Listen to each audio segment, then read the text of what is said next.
قسموں کے بارے میں تعلیم۔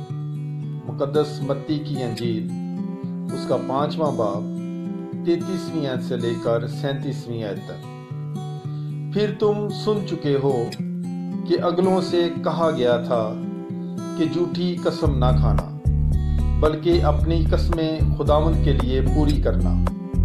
لیکن میں تم سے یہ کہتا ہوں کہ بالکل قسم نہ کھانا، نہ تو آسمان کی کیونکہ وہ خدا کا تخت ہے، نہ زمین کی کیونکہ وہ اس کے پاؤں کی چوکی ہے، نہ یروشلم کی کیونکہ وہ بزرگ بادشاہ کا شہر ہے، نہ اپنے سر کی قسم کھانا کیونکہ تو ایک بال کو بھی سفید یا کالا نہیں کر سکتا، بلکہ تمہارا کلام ہاں ہاں یا نہیں نہیں ہو، کیونکہ جو اس سے زیادہ ہے وہ بدی سے ہے۔